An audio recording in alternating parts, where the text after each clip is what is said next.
It's beyond just a celebration. For them, it's actually what we are doing is a preparation of the body of Christ. You know, for His return. It's actually a call to get ready. No, now, kahit paano, the whole nation, they look at NCR. No, kasi tayo yung parang Centerpiece. together with Cebu, tayo yung mga centerpiece celebration. No, and this year, we are going to focus even more na live stream natin. And one of our heart desire is that sana we will be promoted enough so that yung mga Filipino community and Filipino churches in the different nations, that they would be watching, no? And they would be participating kasi isang parang the Lord is allowing us to see is that itong celebration ng Jesus Christ will go around the whole world. Actually, bro, meron grupo ngayon mga Japanese na Pilipino nato, 20-30 years, na umattend ng Jesus Week. Bumubuo sila ng team para lang pumunta rito, para pagkaralan. Nagkalala sa akin, Pastor, pwede ba kami pumunta dyan? Yes, pwede kayo pumunta sa November 20. So, obserbahan tayo. Kasi gusto nilang i-duplicate yung celebration sa Japan katulad ng mga Pilipino. Maybe I'll just share with you these verses that the Lord has given us. Particularly yung ating bansa. No? Isaiah chapter 60 verse 1 to 3. Nakalagay dito, Arise, shine, for your light has come, and the glory of the Lord has risen upon you. For behold, darkness shall cover the earth, and thick darkness the peoples. But the Lord will rise upon you, and His glory will be seen upon you.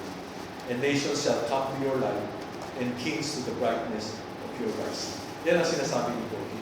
No, nations are coming to the Philippines to observe us. Not only yung celebration, but yung unity natin as a body of Christ.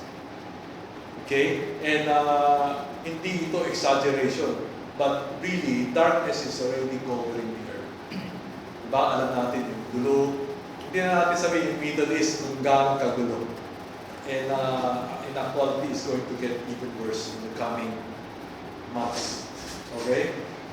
At alam natin, Turkey has already invaded Syria.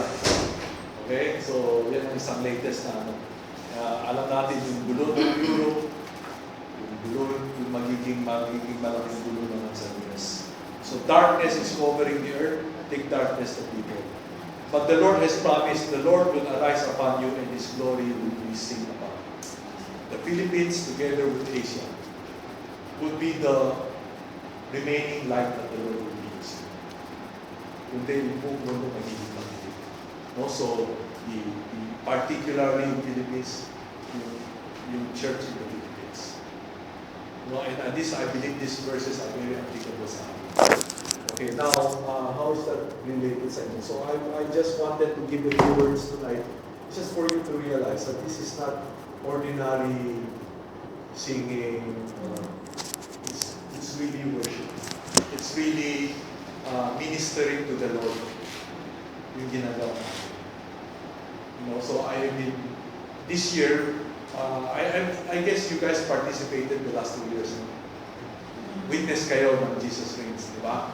But this year, you see that it is different. Because specifically, I talked to Pastor Bob, sabi ko, we need to be able to worship at a higher and deeper level. No, na kung pwede, sabi ko kay Bob, pwede mo bang pastoran yung worship team? Na yung preparation, talagang deep ang preparation. Na ang lahat na magiging worshipers, consecrated to the Lord. Consecrated. You know, I cannot overemphasize that. But we need to be a consecrated group. We are like in the Old Testament, yung mga priests and Levites, yung silang worshipers, Yes. and they are completely 100% consecrated. 24/7, they have to maintain the oil sa temple. So yun ang ano. So, no, I mean, we're so blessed. Sila rin ang sa may Manila nung celebration, no? We might start. Oo.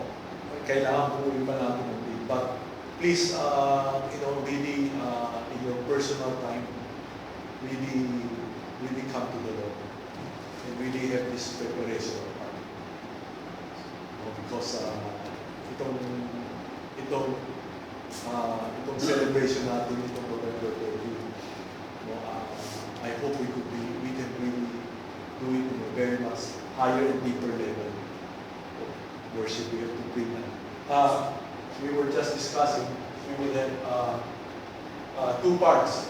10 o'clock to 1 o'clock will be a celebration, parang harvest fair, masaya, ganun. We will have different bands playing. But we will take over in the afternoon, starting 2 to 3 o'clock. New messages received from ETR. We expect it that way. This year, I believe, the Lord will really move strongly kasi the time is very short. So, please, and I just want to thank you for committing to this. But I'm also trying to say we have to really sacrifice. New messages received. Ito yung regalo natin kayo. Amen. Okay? So, maybe ganun lang muna. Maybe some other time we can share more Yes. the vision. So, kasi pag nakikita natin yung buong picture, we will be very excited what we are doing. Ha? Kaya to go. Sa tayo dito bukas? Yeah. Anong plano ninyo first? Then ako mga... Hindi. Then what time are you planning to see yung mga tagalog? Hindi. Sila